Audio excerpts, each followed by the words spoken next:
చేయి విడిచితివి. తమ్ముడు చెప్పిన దాంట్లో చెప్పాడు, మనందరి పాపముల నిమిత్తమై ఆయన శిలువ మరణం అనుభవించాలి కాబట్టి తండ్రి అయిన దేవుడు ఆయన చేతిని విడిచిపెట్టాడు మన పాపముల నిమిత్తమని చెప్పాడు. అవును, నిజమే. మన పాపముల నిమిత్తమే, మన దోషం నిమిత్తమే ఆయన శిలువలో మరణించాడు. అంటే ఈ వాక్యాన్ని మనము చదువుతున్నప్పుడు, అర్థం చేసుకున్నప్పుడు, యేసు ప్రభువారు ఈ లోకములోనికి శరీరధారిగా తన తల్లి గర్భంలో పడినది మొదలుకొని ఆయన శిలువ ఎక్కి మరణించేంత వరకు పరలోకంలో ఏ మహిమైతే ఇడిచిపెట్టి వచ్చాడో ఆ మహిమ ఏం చేస్తుంది? పట్టుకొనే ఉంది, ఎక్కడా విడిచిపెట్టలే. మన పిల్లలని మనం బయటికి వెళ్ళినప్పుడు ఎలాగైతే పట్టుకొని వెళ్తామో అలాగే పరలోకంలో ఉన్న తండ్రి ఆయన కుమారుని భూలోకంలో పంపించినప్పుడు ఆయన ఎక్కడ కూడా తన చేతిని విడిచిపెట్టలేదు. అది శ్రమ వచ్చినా విడిచిపెట్టలే, కొడుతున్నా విడిచిపెట్టలే. ఇక చివరికి ఆయన కార్యము నెరవేరాలి కాబట్టి, ఆయన ప్రవక్తల ద్వారాగా చెప్పినటువంటి కార్యము నెరవేరాలి కాబట్టి చివరగా తన చేతిని విడిచిపెట్టాడు. సరే, సర్వాధికారి అయిన దేవుడు, తండ్రి అయిన దేవుడు, కుమారుడైన యేసు ప్రభువారిని పట్టుకొని ఉన్నాడు. మనము కూడా ఈ లోకంలో మనం జీవిస్తున్నప్పుడు మనం కూడా కొన్ని పట్టుకొని ఉంటాం, విడిచిపెట్టలేము. వాటిని మనం పట్టుకొని ఉంటాం, వాటిని విడిచిపెట్టలేము. విడిచిపెట్టలేని చెప్పండి, మనం పట్టుకొని గట్టిగా పట్టుకొని ఉండేటి విడిచిపెట్టలేని. కొంతమందికి ధనం ఉంటుంది, అవునా? గట్టిగా పట్టుకుంటారు, విడిచిపెట్టలేదు దాన్ని. ఈరోజు పనికి వెళ్ళకపోతే 500 లాస్ వచ్చిందంటే గిలగిల్లాడిపోతాడు. ఒక్కరోజు పనికి వెళ్ళకుండా 500 రూపాయలు నష్టం వచ్చిందంటే గిలగిల్లాడిపోతాడు, పట్టుకుని ఉంటాడు. ఇంక డబ్బే సర్వస్వం. లేరా? చాలామంది ఉన్నారు. అలాగే మనం కూడా అనేకమైన వాటిని పట్టుకుని ఉన్నాం, విడిచిపెట్టలేకపోతున్నాం. అసలు పట్టుకోవాల్సిందని పట్టుకోవట్లే, అసలు పట్టుకోవాల్సిన దాన్ని పట్టుకోవట్లే. మనం దేన్ని పట్టుకోవట్లేదు, దేన్ని పట్టుకుంటున్నామో చూద్దాం. మొట్టమొదటిగా దేనిని పట్టుకోవాలో తెలుసుకుందాం. మనం దేన్ని పట్టుకొని ఉన్నామో దాని తర్వాత చూద్దాం. దేన్ని పట్టుకోవాలో చూద్దాం. ఫస్ట్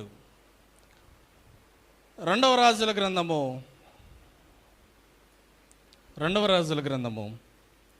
4వ అధ్యాయము 8, 9, 10 వచనాలు. ఒక దినమందు ఎలీషా, ఎవరు ఎలీషా గారు? షునేమి అనే ఒక పట్టణానికి పోగా అక్కడ ఆ దేశంలో, ఆ ప్రాంతంలో గనురాలైన స్త్రీ భోజనమునకు రమ్మని ఆయనను బలవంతం చేసిన కనుక అతడు ఆ మార్గమున వచ్చినప్పుడల్లా ఆమె ఇంట భోజనం చేయించు వచ్చాడు. కాగా ఆమె తన పెనిమిటిని చూచి, మన దగ్గరికి, మన ఇంటికి వచ్చుచు పోవచ్చు ఉన్నవాడు భక్తి గల దైవజనుడని నేను ఎరుగుదును. కావున మనము అతనికి గోడ మీద ఒక చిన్న గది కట్టించి అందులో అతని కొరకు ఒక మంచము, బల్ల, పీట, దీపస్తంభము నుంచుదుము. చాలా అండి.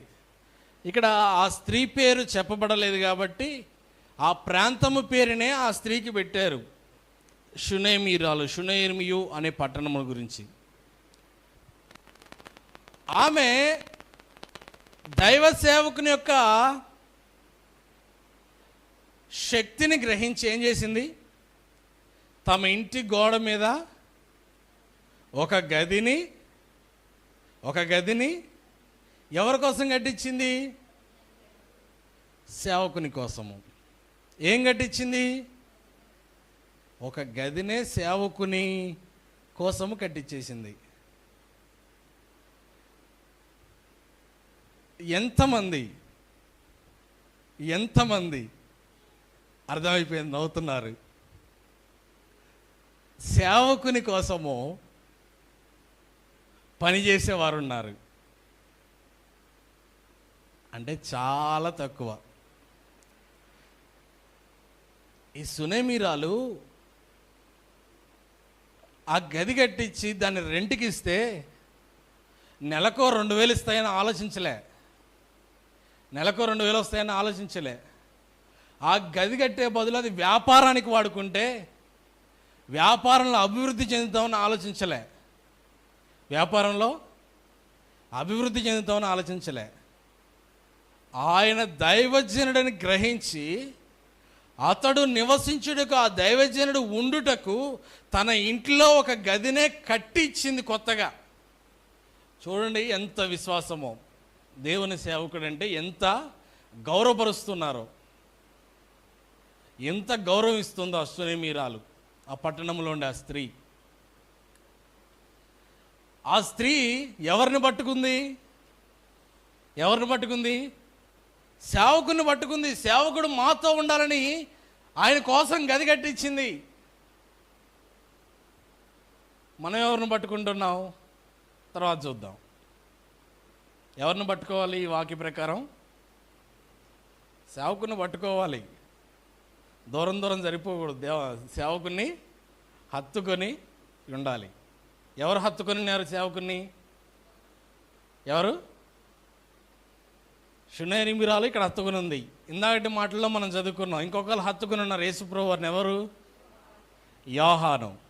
ఇక్కడ సునేమీరాలు సేవకుని పట్టుకుంది. సేవకుడు మా ఇంట్లోంచి వెళ్ళిపోతే ఆశీర్వాదాలన్నీ మా ఇంట్లోంచి వెళ్ళిపోతాయి. కాబట్టి సేవకుడు ఎప్పుడు వచ్చినా ఎక్కడ ఉండాలి? మా ఇంట్లోనే ఉండాలి. ఆ ఆశీర్వాదాలన్నీ మాకు రావాలి, ఆ దీవెనలన్నీ మాకు రావాలి.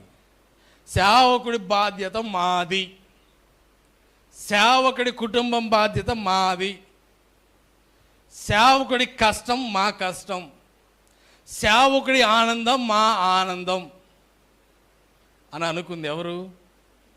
సునేమీరాలు. కాబట్టి ఆయన పట్టుకుంది. ఇంకొకళ్ళు చూద్దాం, మళ్ళీ ఎవరిని పట్టుకోవాలి? అదే యోహాను రాసిన సువర్తమానము, యోహాను పత్రిక చూద్దాం. యోహాను పత్రిక 1వ అధ్యాయం 3వ వచనం.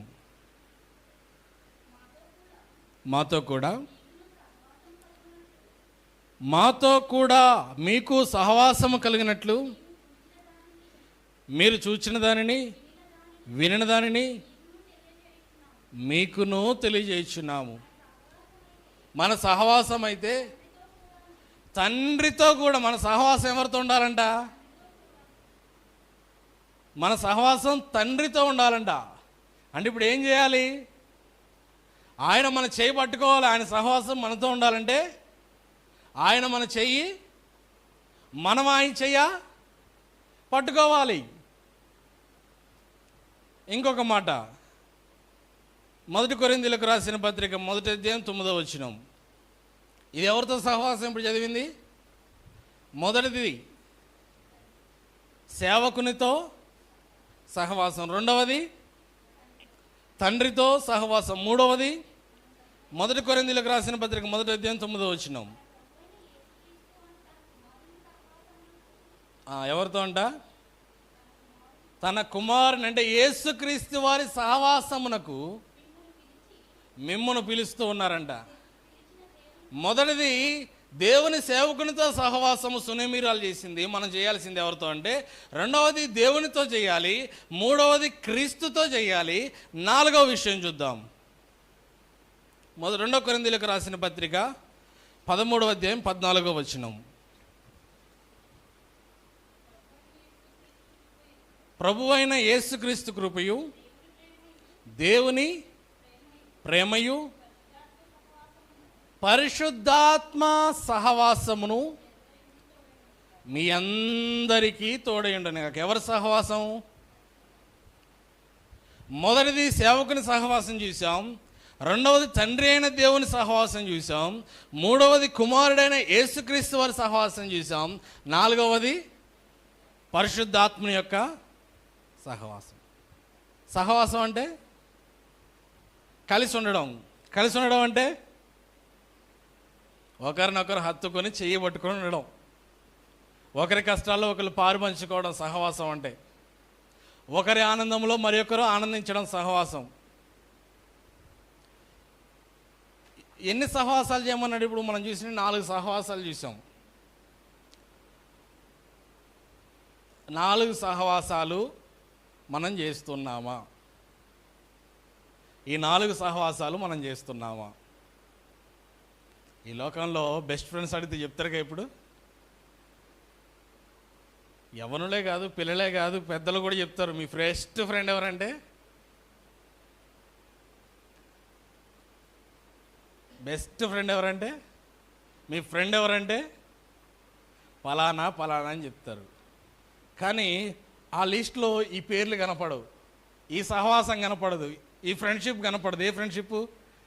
సేవకునితో, తండ్రి అయిన దేవునితో, కుమారుడైన యేసుతో, పరిశుద్ధాత్మనితో. ఇవి లిస్ట్లో ఉండవు. దీనికి మించి చేస్తారు, దీనికి మించిన ఫ్రెండ్షిప్ చేస్తారు. ఆ ఫ్రెండ్షిప్ చూద్దాం. ఆ ఫ్రెండ్షిప్ ఏంటో బైబిల్ గ్రంథంలో కూడా ఉంది. ఆ ఫ్రెండ్షిప్ ఏంటో చూద్దాం. చూడండి, 2వ దినవృత్తాంతాలు 19వ అధ్యాయం. 2వ దినవృత్తాంతాల గ్రంథం 19వ అధ్యాయం 2వ వచనం. మనం ఎవరితో ఫ్రెండ్షిప్ చేస్తాం అది రాయబడి ఉంది అక్కడ. దీర్ఘదర్శి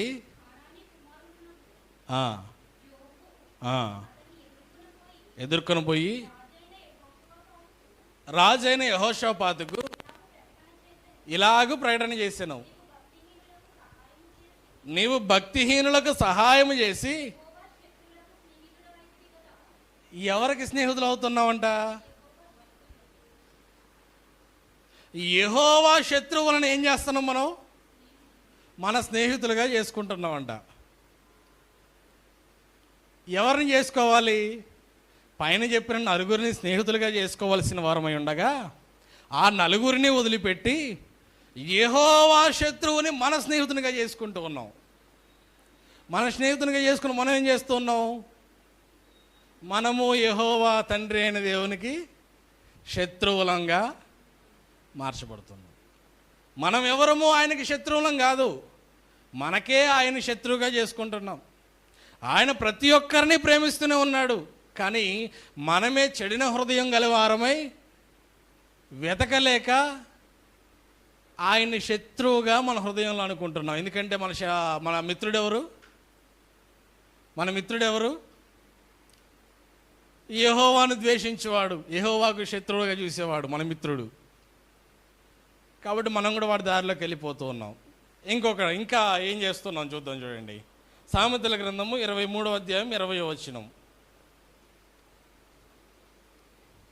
సామెతల గ్రంథం 23వ అధ్యాయం 20వ వచనం. ద్రాక్ష రసము త్రాగువానితో నేను, మాంసము హెచ్చుగా తినివారితో నేను సహవాసము, తాగేటోడితో తినేటోడితో. అంటే ద్రాక్షారసం ఎందుకుందంటే అప్పట్లో ఎక్కువగా ద్రాక్షారసాన్ని పులియబెట్టి దాన్ని ఈ సారా కింద వాడేటోళ్ళు మత్తు పానీయంగా. ఇప్పుడు ఎవరితో సంగత్యం చేస్తున్నాం మనం? మన స్నేహితులకి ఇన్ని మంచి అలవాట్లు ఉంటాయి కదా. తాగుతారు, తింటారు. ఎవరిల్లు? మన స్నేహితులు, నా స్నేహితులు, నా బెస్ట్ ఫ్రెండ్. నా బెస్ట్ ఫ్రెండ్కి ఏమున్నాయి? మంచి అలవాట్లు ఉన్నాయి కదా. తాగుతాడు, తింటాడు, నాకు కూడా తాగిపిస్తాడు, నన్ను కూడా తినమని ప్రోత్సహిస్తాడు. ఈడొక బెస్ట్ ఫ్రెండ్. నెక్స్ట్ మాట, కీర్తనల గ్రంథము 50వ అధ్యాయం 18వ వచనం. ఇక్కడ చాలామంది ఫ్రెండ్స్ ఉన్నారు, చూద్దాం. కీర్తనల గ్రంథం 50వ అధ్యాయం 18వ వచనం. చాలామంది ఫ్రెండ్స్ ఉన్నారు. నీవు దొంగను చూసినప్పుడు ఎవరు ఏకీభవించేది? సంఘంలో ఉన్నవారే, క్రీస్తుని ఎరిగి ఉన్నామని వారే ఏం చేస్తారంటే దొంగను చూసినప్పుడు ఎందుకంటే వీడు బెస్ట్ ఫ్రెండ్ కదా దొంగ. ఈ దొంగోడు బెస్ట్ ఫ్రెండ్ కాబట్టి వాడితో ఎక్కిపిస్తాడంట. అబ్బో, చాలా మంచి వాళ్ళు దొరికారు ఇక్కడ. వ్యభిచారులతో బెస్ట్ ఫ్రెండ్ ఎవడు? వ్యభిచారి. వ్యభిచారులతో నువ్వు సాంగత్యం చేసేదవు. కీడు చేయవలనని, చదవండి అమ్మా, కీడు చేయవలనని నోరు తెరుచుచున్నావు. నీ నాలుక కపటము కల్పించుచున్నది. Best friend. ఉన్నవి లేని అన్నీ కలిపి చెప్పే ఫ్రెండ్స్ ఉంటారు. బెస్ట్ ఫ్రెండ్స్లో వీళ్ళు ఒక రకం. అన్నీ అక్కడ మాట ఇక్కడ, ఇక్కడ మాట అక్కడ, ఉన్నదానికి లేని నాలుగు కలిపి చెప్పేవాళ్ళు, కాపురాలను ఎడగొట్టేవాళ్ళు, కుటుంబాలని నాశనం చేసేవాళ్ళు. వీళ్ళంతా ఎవరు మనకి? Best friends. తర్వాత నువ్వు కూర్చుండి నీ సహోదరుని మీద కొండెములు చెప్పుచున్నావు, నీ తల్లి కుమారుని మీద అపనిందలు మోపుచున్నావు. ఇట్టి పనులు నీవు చేసినను నేను మౌననై ఉంటిని. దేవుడంట మౌనంగా ఉన్నాడంటే ఇట్టి పనులు నువ్వు చేస్తూ ఉన్నా. అందుకు నేను కేవలము నీ వంటి వాడు అని నీ వంటుకొంటివి. అయితే నీ కన్నులు ఎదుట ఈ సంగతులు వరుసగా ఉంచి నిన్ను గద్దించదును. దేవుని మర్చివారులారా, దీన్ని యోచించుకునడి. లేని ఎడలా నేను మిమ్మల్ని చీల్చివేయుదును, తప్పించువాడు ఎవడునూ లేకపోవును. బలియాగం, స్తుతియాగమా? బలియాగమా? స్తుతియాగం అర్పించువాడు నన్ను మహిమపరచుకున్నాడు. నేను వానికి దేవుని రక్షణ కనపరచినట్లు వాడు మార్గము సిద్ధపరచుకొనును. ఎంతమంది బెస్ట్ ఫ్రెండ్స్ ఉన్నారు కదా పైన చదివినట్లో. దేవుడు అందరిని చూస్తున్నాడంట. మనం చేసే ప్రతి ఒక్క కార్యం మన బెస్ట్ ఫ్రెండ్ ఎవడో కూడా చూస్తున్నాడంట. చూస్తున్నా ఎన్ని రోజులు తిరుగుతావు నీ బెస్ట్ ఫ్రెండ్తో. నేనేం చెప్పా నీకు? ఏం చెప్పా? ఎవరు చేయబట్టుకోమన్నా? ఎవరితో సహవాసం చేయమన్నా? ఎవరితో చేయమన్నాడు? ఎవరితో చేయమన్నాడు? చెప్పండి గట్టిగా.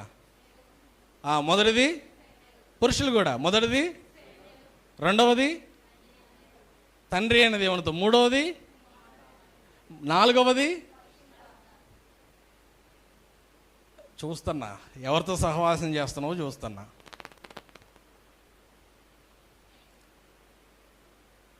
ఈ కింద నలుగురితో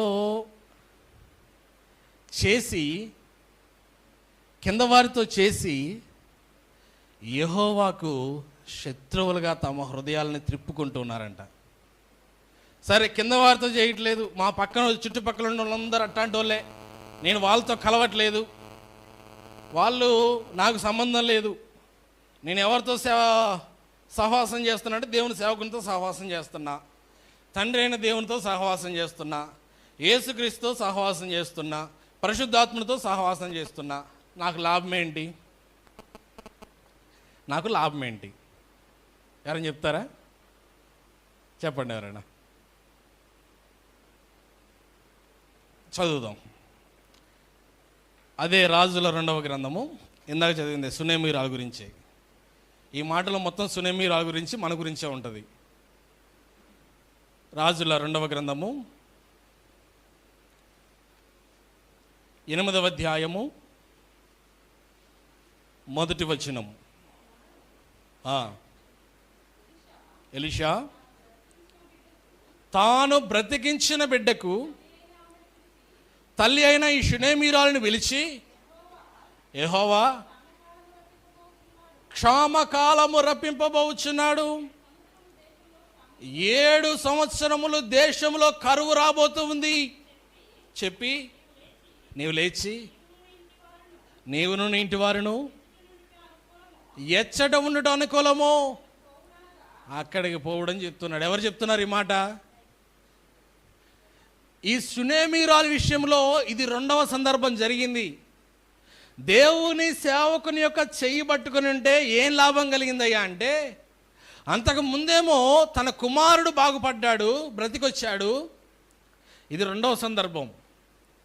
దేవుని సేవకుడు ముందుగానే చెప్తున్నాడు ఆమెకి, అమ్మా ఈ దేశంలో 7 సంవత్సరాలు కరువు రాబోతుంది, ఆ కరువులో మీరు చిక్కుకొనకుండా ముందుగానే జాగ్రత్త పడి మీకు ఎక్కడైతే మంచిగా ఉంటుందో ఆ దేశానికి వెళ్ళిపోండి. ఎవరితో సహవాసం చేయబట్టి? ఏం తెలిసింది సేవకునితో సహవాసం చేయబట్టి? జరగబోవున్నది ముందుగానే తెలుసుకొని జాగ్రత్త పడింది. కరువులో ఆమె కుటుంబము చావునకు దగ్గర అవ్వవలసిన వారై ఉండగా, దేవుని సేవకునికి, దేవునికి, క్రీస్తునకు, పరిశుద్ధాత్మనికి దగ్గరగా ఉండడం వలన పరలోకమందున్న తండ్రి ముందుగానే తన కుమారుని ద్వారాగా, పరిశుద్ధాత్మని ద్వారాగా సేవకునికి తెలియపరిచాడు కరువు రాబోతుంది.